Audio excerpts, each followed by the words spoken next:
welcome. Thank you so much for joining us in the Elder Scrolls Online Community Headquarters, our very first PAX East. We're super excited. So, thank you. So how many of you have played an Elder Scrolls game? Everybody, awesome. So then you're very familiar with how deep the stories are and how memorable characters are in Elder Scrolls games. And we have gone to great lengths to make sure that that is also the case in the Elder Scrolls Online. So these guys are going to talk a little bit about how we do story in the Elder Scrolls Online, how we make those memorable characters, how we handle humor. So I will kick it off to these. Oh, you know what? I forgot to introduce myself. I'm sorry. I'm Jessica Folsom, one of the English community managers. That was rude of me. Sorry. Hey, Jess. So I will hand this off to Rich, who's going to kick off the first panel of the day. Thanks again for joining us. Thanks, Jess. Yep. Thanks, everybody. Welcome. As Jess mentioned, my name's Rich Lambert, and I'm the creative director on Elder Scrolls Online. And I have been with ZOS since the initial inception of the studio, so way back when in 2007. And so I've had the pleasure of seeing the game go from paper design all the way through to what we're playing today. And it's been a really exciting ride to kind of see how the game has changed and morphed over the years. I'm really proud of the team and what we've been able to do over the last few years, and I'm really excited about where we're going to go. And you know, way back when we first started coming up with the ideas of the game, we knew we had really big shoes to fill. You know, Bethesda is renowned for their storytelling and the worlds they create. You know, when you play a Bethesda game, you get to play it the way you want. You get to experience the world the way you want to experience it. And so we wanted to replicate that experience in our own way. And while we were going through this, we kind of came up with a process. And I want to share that process with you a little bit, kind of at a high level. So before anything ever gets written, before any asset gets created by the artist or whatnot, Matt and I sit down and we talk about what the next DLC is going to be, what the story is we want it to be. Who's this Matt you refer to? Matt Firor is our game director and president of the studio. And so we sit down and we talk about, you know, setting and story and those kinds of things, but we're not talking about the super detailed things. We're not talking about who is Cadwell and why is he cool, right? We're not talking about Rigert the Brash and those kind of guys. We're talking about things like with Orsinium, the DLC, you know, I really wanted the story to be more about the orcs and their culture and ground it more in reality in the nitty gritty and less about the high magic. You know, we'd done a lot of high magic stuff at that point. And so, you know, Matt and I will sit down and we'll talk about those things. And sometimes they're 10-minute conversations. You know, and Matt's like, yes, that's awesome, great, fantastic. Sometimes it takes us a week, 2 weeks, you know, back and forth, banging on each other's heads. None of us really wants to give an inch, but eventually we come to a consensus. And what I will do at that point is I'll go back and I'll create a list of goals for the team, or acceptance criteria. And this is really the stage where I'm kind of setting the goalposts for the teams. And it's really important because there's not just 3 or 4 or 5 people working on this. It's entire departments. There's the art team. There's the writing team, there's Jeremy's content teams, the systems team, you know, engineering, and they need a common set of goals to work towards. And these goals still aren't at the super detailed step yet, but these are things like there needs to be 2 public dungeons in the zone. There needs to be Maelstrom Arena. There needs to be 25 hours of content in the zone. Mike Finnegan, everybody. Got really excited about his dungeons. And it's those types of things. And once I've got that list, I'll sit down with the teams. And a lot of times the initial reaction from the team, especially this guy, is, you want what? When? Oh my God, how are we going to do this? And so we sit down and we kind of go through that stuff. And when everybody's on the same page, the team goes off and starts their initial documentation. And the very first step in documentation is the creation of the zone design doc. And the zone design doc, or ZDD, is where a lot of the major beats of the story start to come together. This is the main story, the major beats, the interesting locations in the world, the biome, and actually what you're looking at right now is a concept piece that the art team created to really help flesh out the biome and the world space. And this is important for a number of reasons. The biggest being it allows the production artists and the world builders to visualize the world. And this is a really key step. Same thing with the designers. The designers get to look at this stuff and go, oh, I get it. This is the world. This is where I'm going to tell my stories and how I'm going to tell my stories. So once we go through the ZDD process, and once the team is done, it goes through an approval process. It goes through me, it goes through Matt, it goes through Bethesda. And Bethesda is an important step here because we want to make sure that we're staying true to the world they created. Once the approval process happens, excuse me, we move on to the next stage of documentation. And that's our CDD phase, our content design doc phase. And this is where all of the nuts and bolts really start getting fleshed out. See the nuts, see the bolts? They're there. Nuts, thanks. Nuts and bolts. And so this is where all of the individual stories get created. This is where the quests come to life. This is where the characters come to life. This is where things like all of the group bosses get fleshed out and the encounters and how the player is going to move through the world. And this is also the first time where the individual designers start to get to work with the concept artist one-on-one. And this image you're looking at here is the Dwemer puzzle from Greystone Barrow. And this piece I chose because it really showed how concept can flesh out the world and help enlighten the designer on how the puzzle might work and what the player is going to do and how they're going to do it. And scale. Look at the small guide. Indeed. Front. It gives you an idea. World building, they need to know the size of the space they're going to create. And so this gives you a sense of scale and lets you understand what it is you're building and creating. Once the CDD is created, then we move into another approval process. And then we get to the part that I love the most, and that's implementation. And implementation is tons of fun because you get to take and translate the story that you created on paper, put it into the world, and then you get to experience it. I would much rather play something than read about it. I talked to some of you earlier on, this morning, and I would much rather listen to an audiobook than read a book, right? I can kind of experience that and imagine it while I'm kind of doing something else. And this is kind of the same idea. I would much rather play it and experience it. And so what we try to do is take that initial design and get it in game as soon as we can so we have time to iterate on it. And iteration is magic, in my opinion. This is where you get to play something, see where it works, where it doesn't work, and start to change it and morph it into something amazing. And a really great example of that is Exile's Barrow.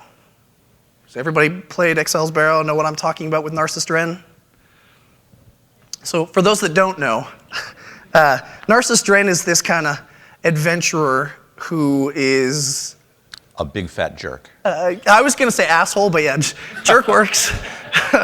Not nice. And while you're playing through this quest, he puts you through a lot of misery, and you really want to deal with him in a way. And the very first quest iteration, the first implementation of that quest, the choice to stuff him in the sarcophagus at the end wasn't there. And so that came through organically while we were playing it. We were in a playtest one day. We got through the quest. The team did such a good job at making this character and making you really want to exact revenge on him. And we sat down and we talked about it, and somebody came up with the idea of, well, why don't we stuff him in the sarcophagus? I just want to stuff that son of a bitch in the sarcophagus. That's right. And so we were like, yes, that sounds great. And the designer who was in charge of it, she loved the idea, and so she went back and she, worked on, a new revision of that moment. And the next time we play tested it, we were like, this is magic. This is awesome. Like, this feels really, really good. Excuse me. I'm gonna take a drink. Sure. If I may, this is also a good example of iteration. In the first cut where we decided we were going to do something mean to Narcissus, we actually just faded to black once you made the decision to stuff him in the sarcophagus. We were looking at an art review one day, and we just felt like we really needed to pump it up a notch, if you will. So the artists decided that they would give us these assets, and the next time we played it, a week later, you actually stuffed him in the sarcophagus, and it felt really So satisfying. It was. And, seeing that reaction, we saw a lot of streams and a lot of YouTube videos where people were just like, oh my God, thank you, this is fantastic, right? So that's why iteration is important. And really, what iteration enables us to do is it enables us to think, to put ourselves in your shoes and think, what are the players going to like? What do the players want to do to this guy? What do the players want as a real satisfying payoff to whatever quest we're coming up with? So that's where we start to think about the whole collaborative process of what the players bring in. Right. So iteration's done, implementation's done. We're done, right? Oh yeah, we're finished. Right? Ship it. We're not, but the next stage of this process is testing and going through all the permutations of, what happens here, how does this work, what if I do this? And once we get through that, then we move on to the public test realm, or the public test server. And this is where we get first contact with you, the players. And this is where we get to see if the stories we're trying to tell, really shine through and really come through. It's also a chance for us to be able to stress some of the systems that we have in the game. What happens when there's 200 people all playing through a quest at the same time? Are there roadblocks? Do things blow up? And that's really important because the very next step after PTS is live. So we don't get a second chance once it goes to live. So that's just kind of a really quick overview of the process we take. It's the 50,000-foot view. I'm going to pass it over to Jeremy, and he's going to talk a little bit more about the details, what we look for when we try to tell the story and how we go about doing it. Jeremy? All right. So my name's Jeremy Serra. I'm the lead content designer here at Elder Scrolls Online. Hello. My teams are responsible for creating the new content. This includes new zones, new dungeons, new delves. Dungeons again. Dungeons! Not the only type of group bosses, arenas, the like. As Rich said, he's given kind of the 50,000-foot view. He's got real good eyesight. My focus is a little bit more narrow, so I'm going to focus on the more micro view. As he said, storytelling is a hallmark of the Elder Scrolls series, so it's something we try and really hone in on and make sure that we're telling a good story. A couple examples of techniques we might use, visual storytelling, conversations with NPCs, books that you might find that kind of advance the story, and story moments. But the clearest example would definitely be quests, so I'm going to focus on quests as a vehicle for describing storytelling in our game. So what is a quest, you might ask? Well, a quest is an invitation to the player to experience the world around them. A quest is an arc. It unfolds over time and as a result of the actions that the player takes. And what makes a good quest, you might ask? Somebody ask. What makes a good quest? Thank you. A good quest is clear. You, the player, understand immediately what it is you need to do and where you need to go. Good quest is engaging.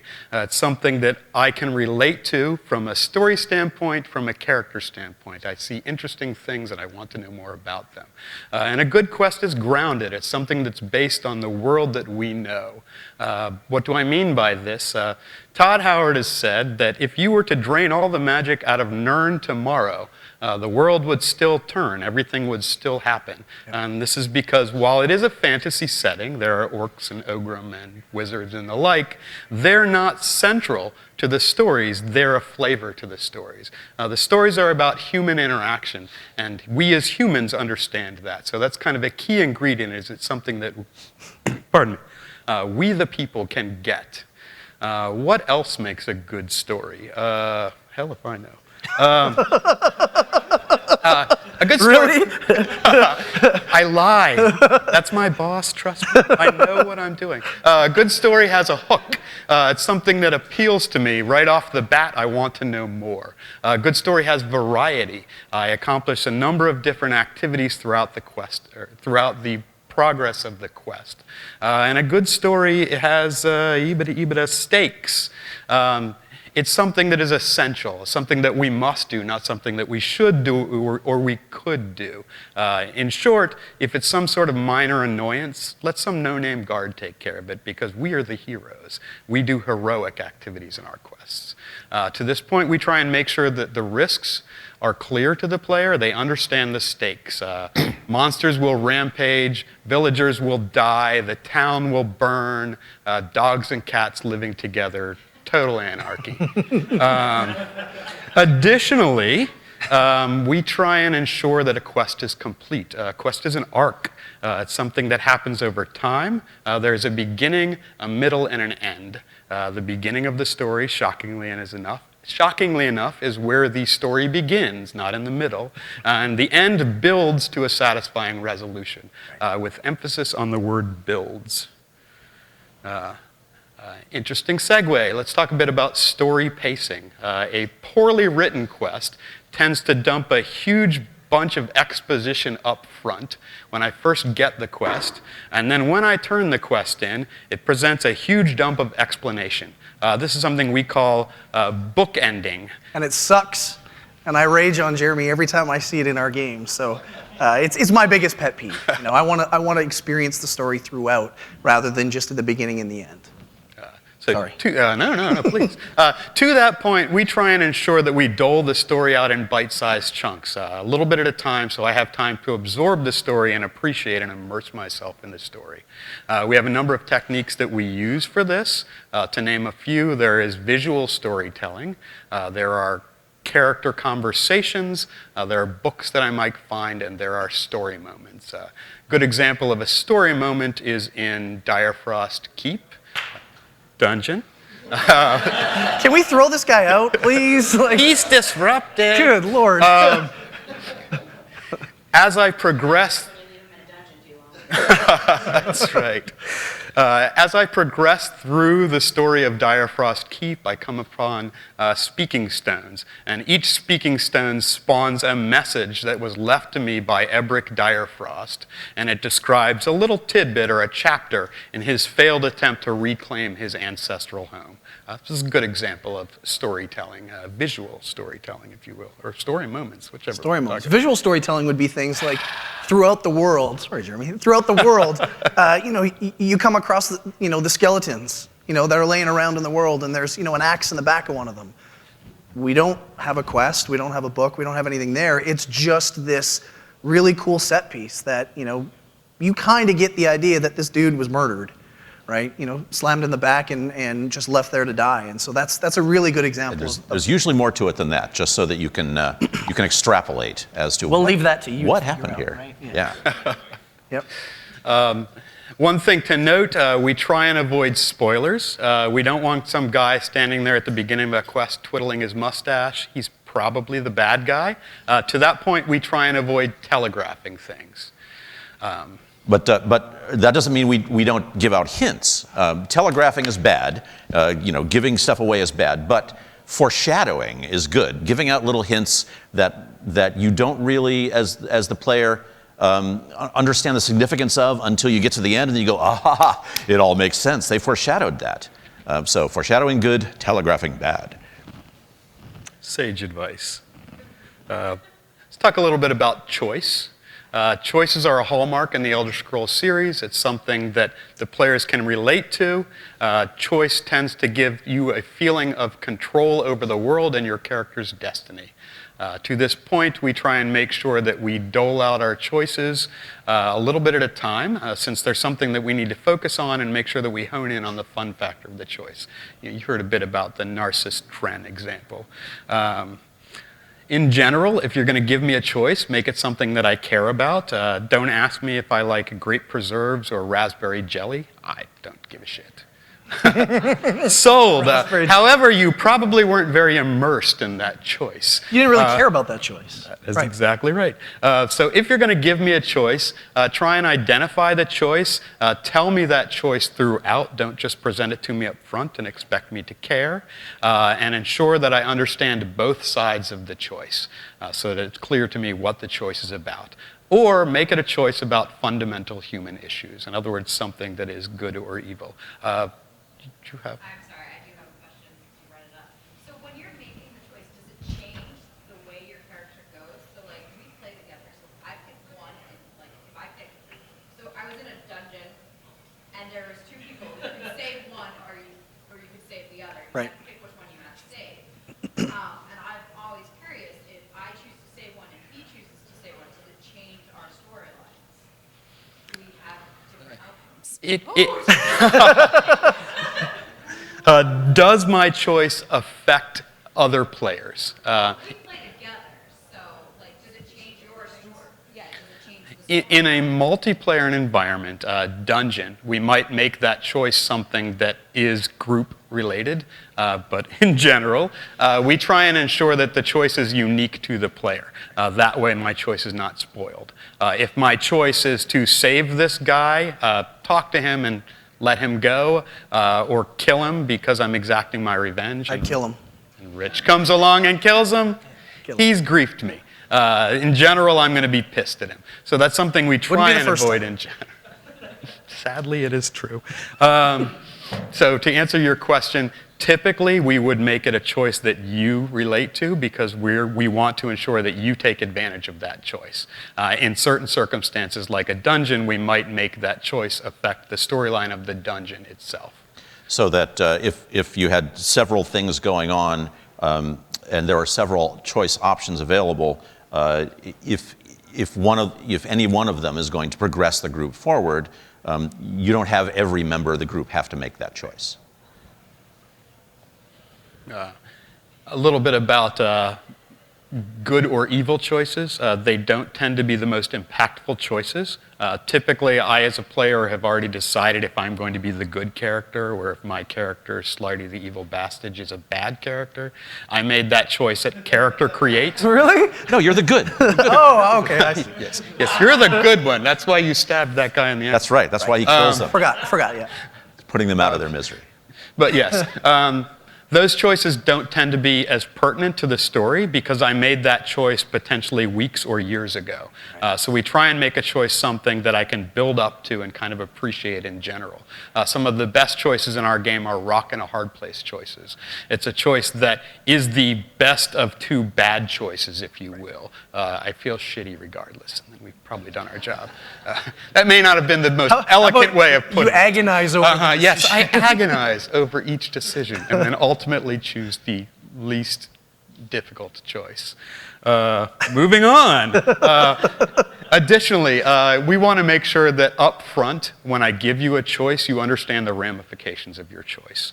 So if I am going to kill this guy as a result of my choice, make sure I know that this guy is going to die when I make that choice. That way, I have the opportunity to agonize over it, if you will.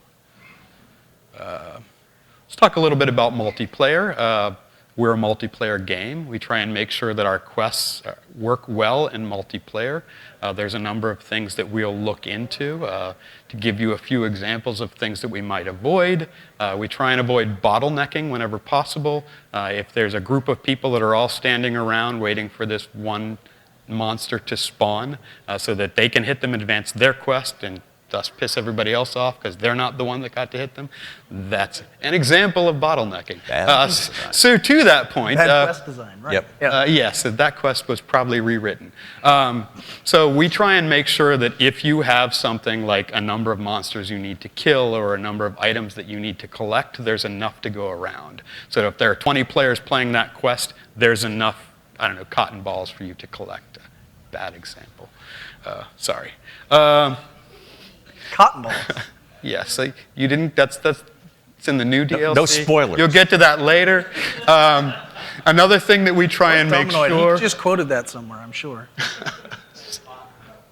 Cotton balls coming with Thieves Guild DLC or other DLC.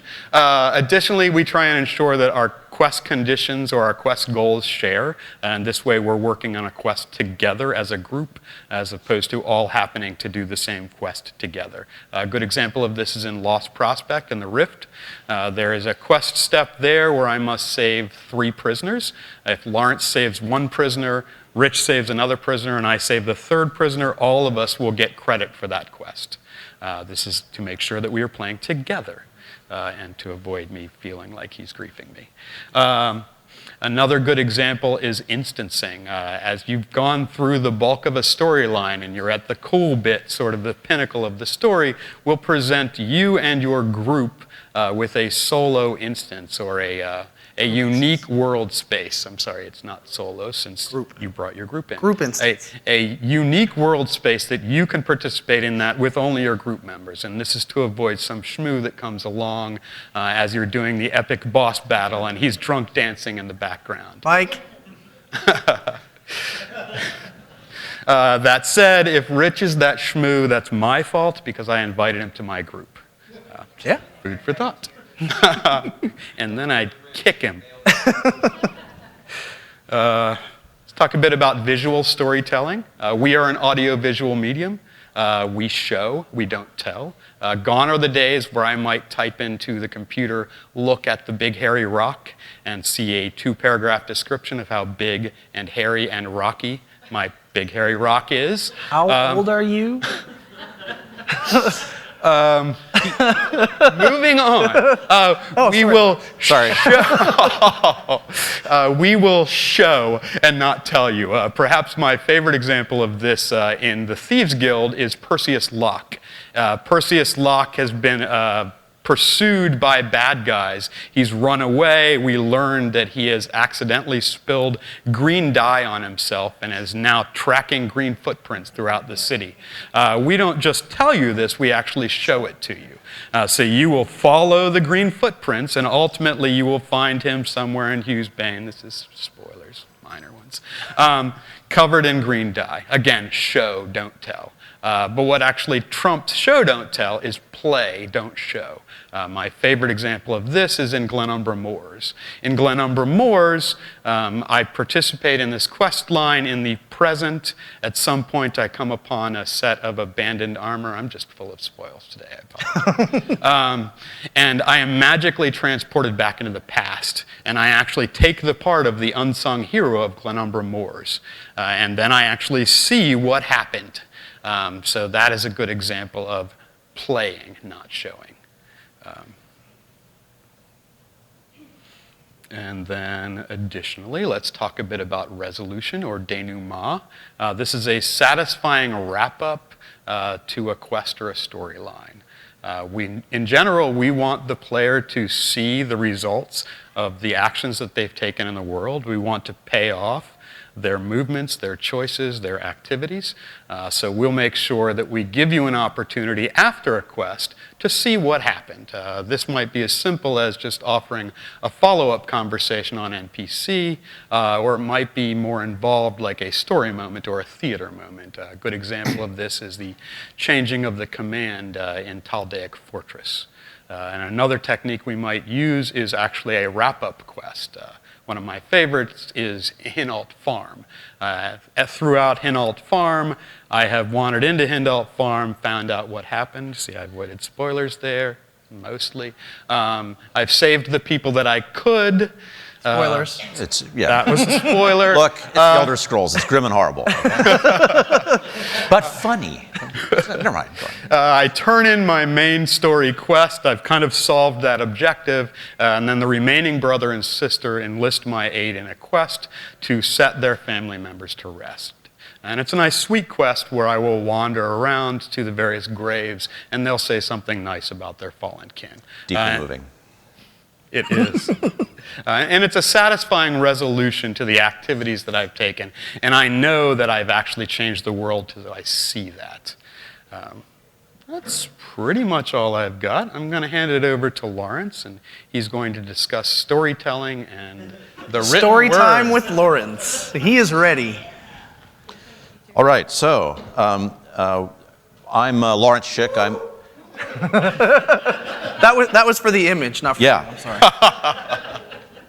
I'm the lore master on Elder Scrolls Online, and I'm here representing the writing team.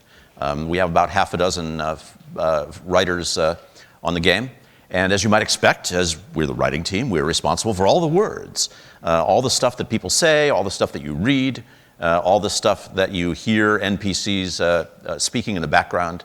But we're responsible for more than just that. As the writers, we're really the story experts. We're the experts in the arc of the drama, of setting the story up and paying it off. So we get in early on the design of an area. We work with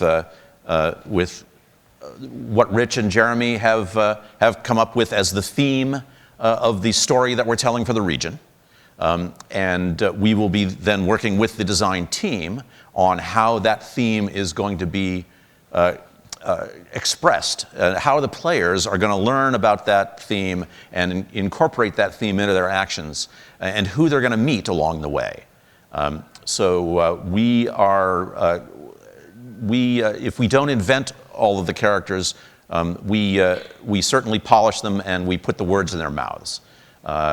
Because characters, really, as was mentioned earlier, the stories in Elder Scrolls are stories about people. They're stories about human folks or human-like folks and their issues. That's why you're able to connect with them. So we have to have real characters in the game, or people who feel real and provide emotionally satisfying reasons why you should go and put your life in danger on their behalf.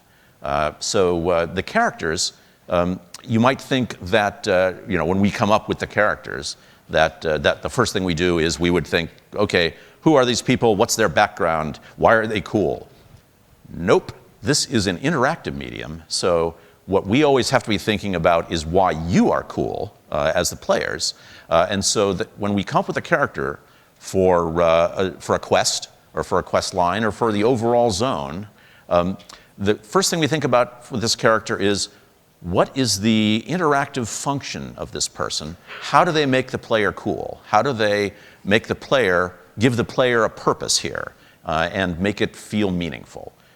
Once we understand the theatrical functions of the characters, then we can start thinking about their backgrounds, where they come from, how they fit into the culture of this region, how they express that, and how they convey that to you so that you understand the stakes that Jeremy was talking about in the quests, and why they matter, why it's important that you should do what they're asking of you, rather than just because you want the XP.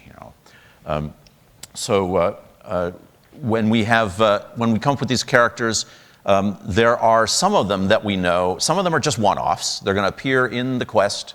They're going to perform their theatrical function, and then you may never see them again. They may be dead, in fact. They may end up or horribly transformed or something like that, this being the Elder Scrolls.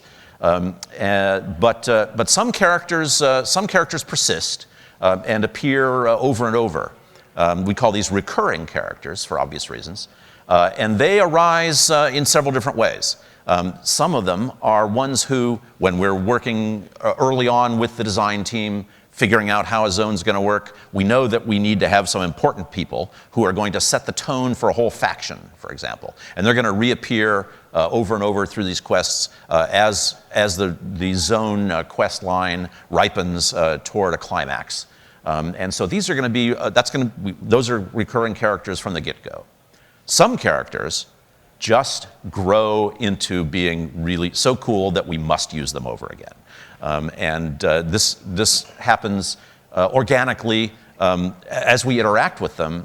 Their personalities are so engaging, and the situation that they're in is so cool that we remember them. They become memorable, and we want to use them over again. So those are characters that have just synergistically arisen out of the process of creating an interactive story. And then sometimes, like Cadwell was mentioned earlier, I'm not using my clicker because I'm talking all the time. Cadwell was a case where our friends down in Rockville told us, hey, we've got a bunch of really superb voice actors for you to use in Elder Scrolls Online. And one of them we've got is John Cleese. So use him. And so we're like, Yeah. Okay. Wynn John Cleese. jumped at that one. Yeah, our lead writer, Wynn McLaughlin, he's a huge Monty Python fan, Faulty Towers, all that stuff.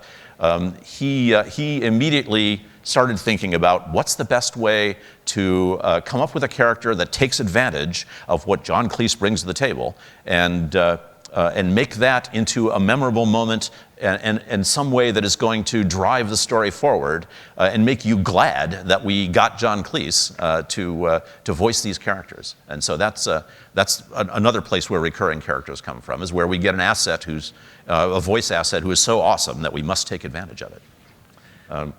If I may, we were super excited to get John Cleese. It was really interesting. We were working on Cold Harbor at the time. Originally, we had a character in mind, but it was not John Cleese, and then this character just kind of took over. We felt like we needed a little more screen time with John Cleese, so we actually integrated him into the storyline. Unfortunately, this occurred about halfway through the development cycle, so an example of iteration. Yeah. But it was really gratifying to get the opportunity to develop that character and use him in interesting ways throughout the quest line. At one point, he was, for example, not going to ever pick up a sword, and then ultimately he did pick up a sword. Iteration. Just food for thought. Here's King Kurag of Orsinium, another recurring character. When we have characters like Kurag, they're going to be handled ultimately by a lot of different content designers, and dialogue is going to be put in their mouths by a bunch of different writers. So we have to come up with a little character Bible for each one of these recurring characters so that they can be written and brought to life by multiple people, and so that when that character gets to the voice actor, it's all consistent across the board. It all is the same living and breathing character.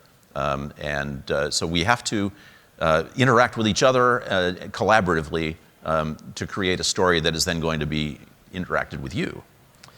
The theater, the look, the animations, everything has to be replicable. So we're going to talk a bit about how we handle pacing. Jeremy told you a bunch about this. I want to get into some of the details from the writer's standpoint, not too much. But as he said, we try to avoid walls of text and dialogue. We are a fully voiced game, which means that every NPC, everything they say, is going to be spoken by an actor. So we expect you to be interested enough to listen to what they have to say. So we try not to give it to you so that they're going to be telling you something in a long monotone and tell you lots of exposition. No, we break it up, we pace it out, and we beware of the bookending effect that Jeremy referred to. We try to have the characters interact with you along the way so that they can convey what's happening and why it matters to them as you're doing what you're doing to enact the story in the quest. We also, as the writers, we have to be aware that we are catering to lots of different play styles. And this is one of the hallmarks of the Elder Scrolls, is that you get to play the game the way you want to play it. That means that if you're the kind of slob who just clicks through the quest without reading our Deathless Art lines, then we have to make that quest work even for you. So that the story has to convey, even if you don't stop to listen to what the character's lovingly crafted dialogue is conveying to you. It should still have the same emotional impact. Once again, some people are really into who the characters are and what they have to tell you about themselves and about the world. These are the best players, really. Bias. I think you're a little biased. Bias. But we have to make that optional. That's all, drilling down into that stuff, getting all of that information. You have to be able to bypass it because that's not your play style. Or you happen to have played through this quest before and you're playing through it again with your pals. So you already know this stuff. We also have, some people are interested in the background world of the Elder Scrolls, of the lore. They're going to read all the books, read all the journals that they've run into, but that's all optional. These are all just ways of conveying deeper story that it comes at a different pace, and pacing is in the hands of the players, and the story's got to pay off at every pace that the players want to play it.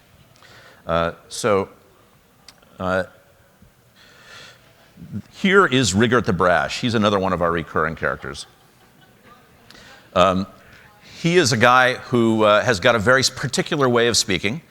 So when we're writing dialogue for characters, we try to make the characters' dialogue reflect who they are and what their character is, but we also have to employ enough tools to keep you listening to it, which means keep it short, keep it brief, have lots of variety in the way it is expressed and carried back and forth, and you have to make sure that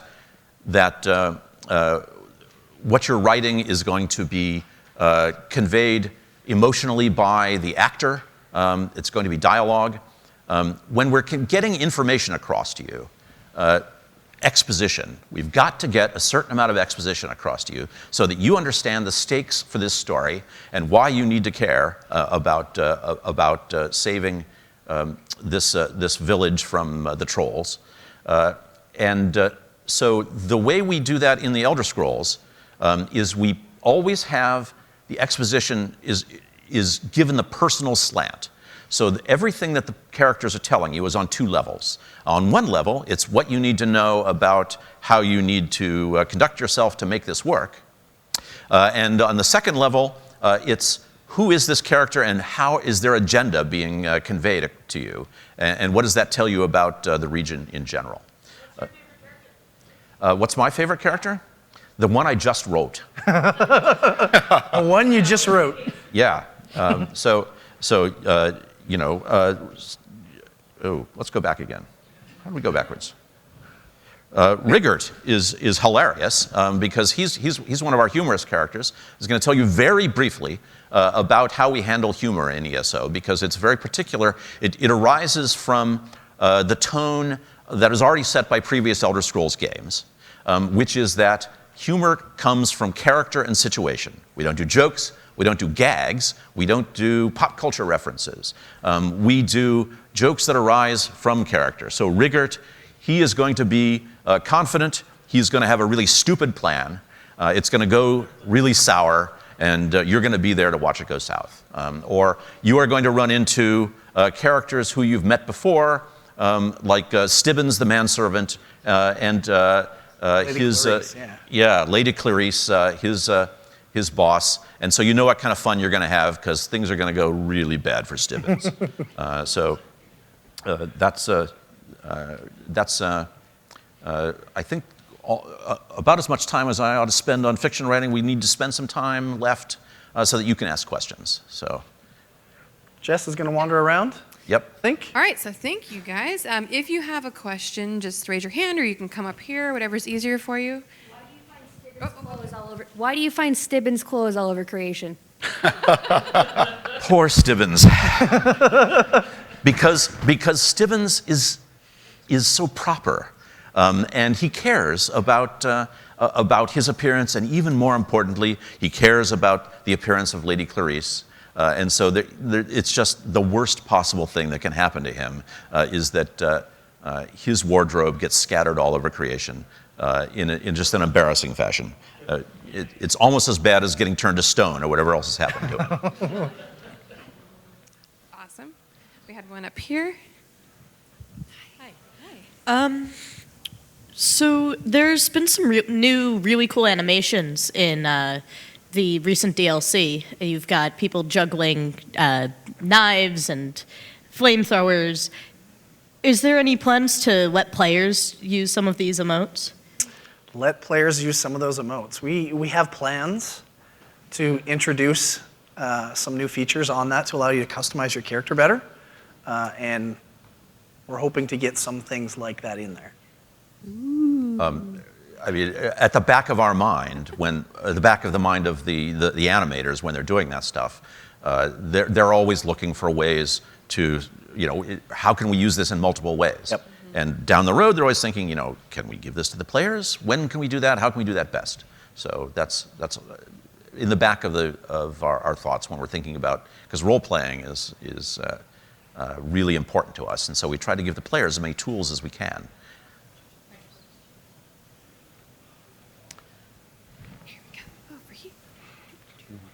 Personality. What's that? Personality.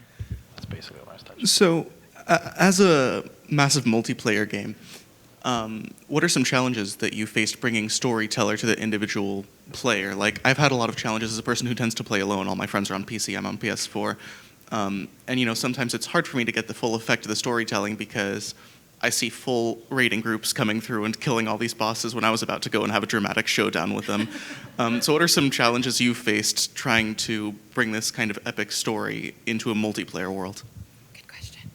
That's a good question, and I think the biggest thing you already touched on is what happens when there's 100 people all in the same space trying to play through the same quest that I am. And it's we try really hard to focus the story on the player and give them choice, and we do a lot of that by having the NPCs react to you. There's a lot of times with recurring characters, for example. There's a lot of times where you will meet the same character in multiple spaces, in multiple zones.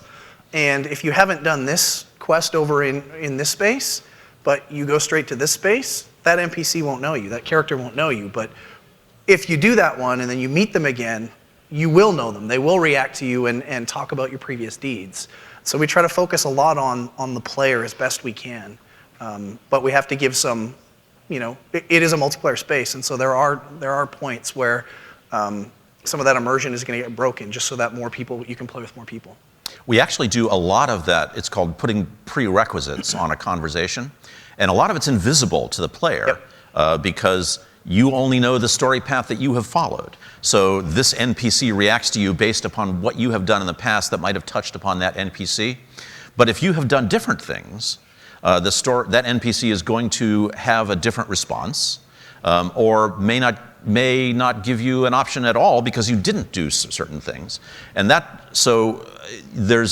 the story is actually broader and richer than you can individually as a solo player necessarily experience your first playthrough once, because we have to take into account all of these different possibilities. So yeah, it's a significant issue for us to how much can we expend effort on making how much of this work for all these different potential possibilities. We have to balance those things. More questions? Hey.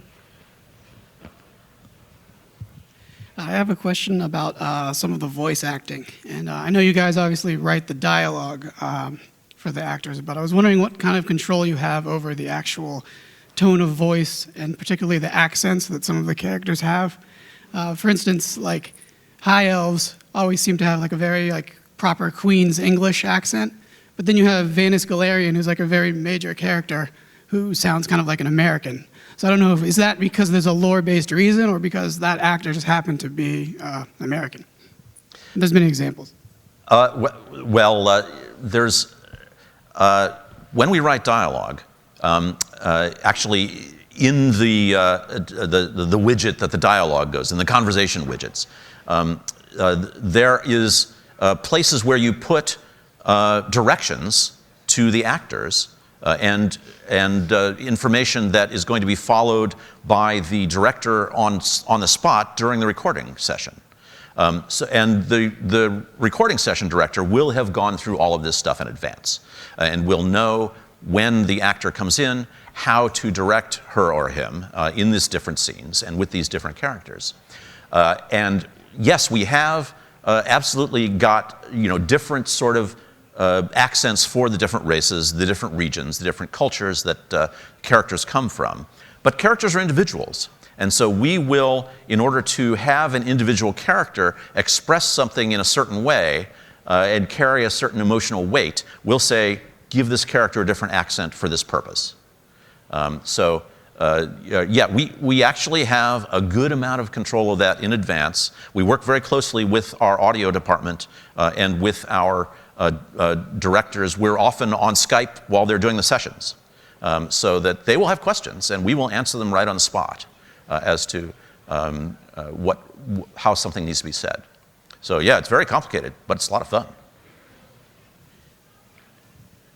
All right, I see two over here. Look at you. So how difficult or not is it, being a game that's set so far before some of the numbered Elder Scrolls series, how is it trying to meld some of the lore for the recurring things like Thieves Guild, Mages Guild, Dark Brotherhood, with the stuff that's already been set in place by Bethesda? How is it working with that to make sure that it's going to not clash with those stories that are already in place? Yeah, we all have to think about that. Yep. I think about it the most because that's my job 40 hours a week. Right. And I'll be talking about that at 5 o'clock in some detail if you have time to come back for it. On the one hand, yes, it's absolutely an interesting problem that we have to solve. We're 800 to 1,000 years previous to any of the single-player Elder Scrolls games. And how do we fit into that and still tell our stories? And still give you places to express yourself without contradicting stuff that comes later. Well, to a certain extent, we're in the middle, we deliberately set ourselves in the middle of the Second Era, part of the history of Tamriel called the Interregnum, when history was hardly written down at all because all kinds of crap was going on and it was chaos. Perfect. We can make shit up, man. Nobody knows what happened then. So to a certain extent, we're not particularly shackled because this era is lost to history. But everything that we do, nonetheless, has to be tonally, thematically, and lore-wise consistent with the other stuff that's gone before. That doesn't mean that it has to exactly duplicate it or exactly replicate it, because Elder Scrolls lore is kind of squidgy, and reality is kind of plastic and flexible. I'll be, once again, talking more about that at 5 o'clock. But it's a real interesting problem that we think about all the time. All the time, constantly. Okay, so you had one, yeah? Hopefully that wasn't your question. For people that are on console, I know that the people that had PC got a loyalty program if they did the ESOs Plus for a long amount of time, and they got a mount that was a tiger mount. Mm-hmm. For the console players, is there a way to get that at some point, or is that just going to be for that first set? Right now, it's just for the initial, before we made the transition to the new business model. But we have some plans for, a lot of really cool new things in the Crown Store and other loyalty things like, craft bags. Okay. That we want to really reinforce ESO Plus as a really useful and interesting thing to have. I can add to that where we are working on it. We're trying to figure out the best way, and someday we'll do something, but it's not back of mind, it's front of mind. This is Heather Powell, Craft bags our are marketing amazing. director.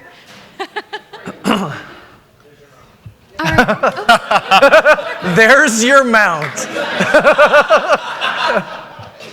Hi, two questions that are related. One, do you guys collect metrics data on people who take choices in quests? Do you record? Yes. Great. Now I can actually ask my second question, which is, have you ever tweaked quests if you find that 90% of people pick, let's say, the first choice? So I think everyone shoves Narcissus into a sarcophagus. 98.3%. a lot of times in those situations, we try to not change that quest, but when we make new ones, we'll think more about the choice and try to get closer to the, ooh, I kind of feel dirty making this choice versus the, well, clearly you want me to stuff this asshole in the sarcophagus, right? Right.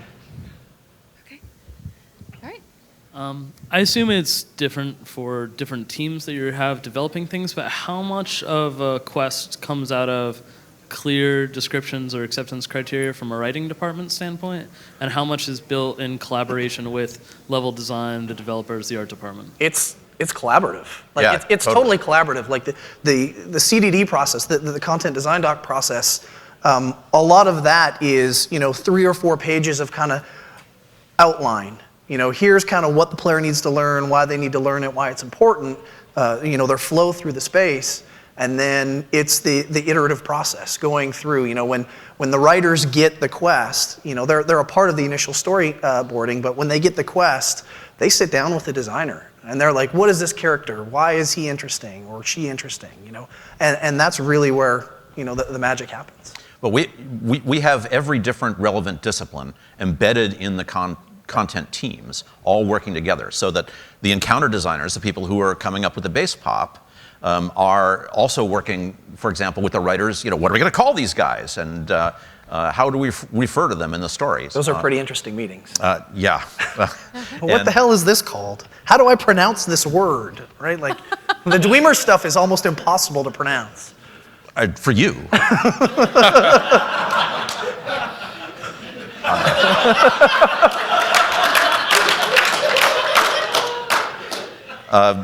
We have pronunciation guides for the actors on. You actually record all of those. I do.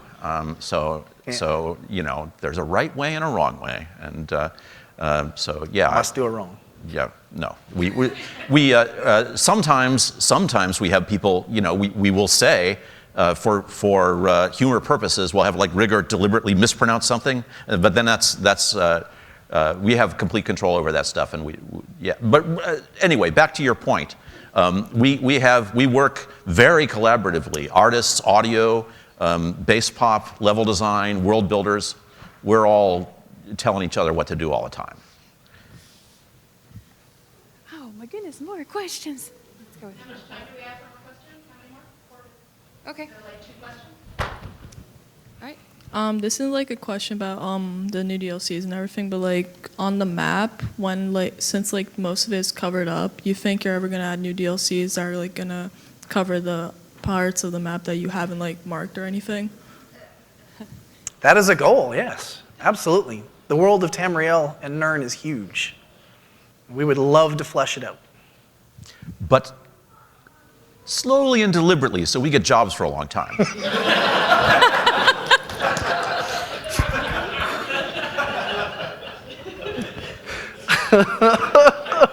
Yeah. Okay.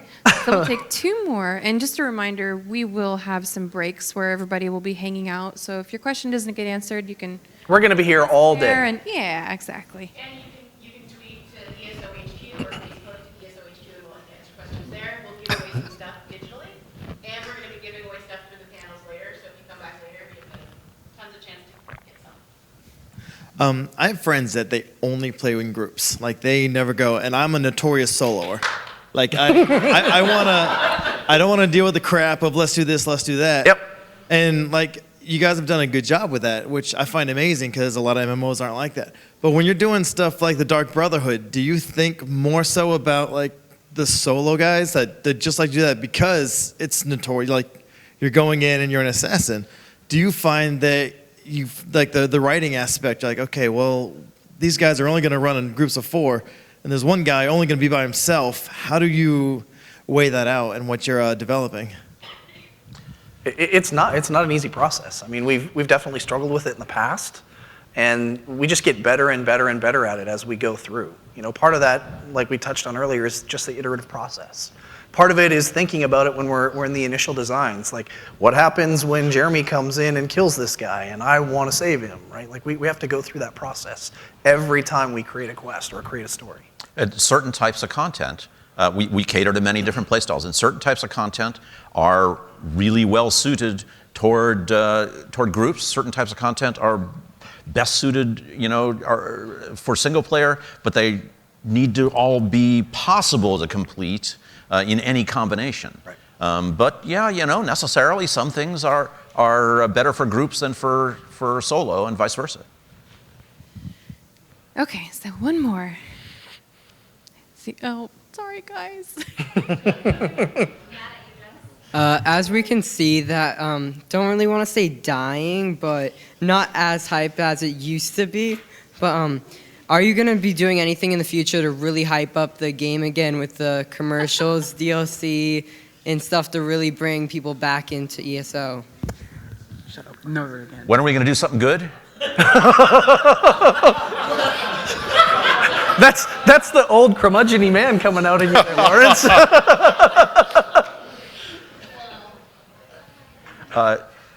No, I mean, we're really excited about the stuff that's coming out now, the Thieves Guild and the Dark Brotherhood, because we've been waiting to get to nail those guilds for years. So we're really pleased about the stuff that is currently rolling out.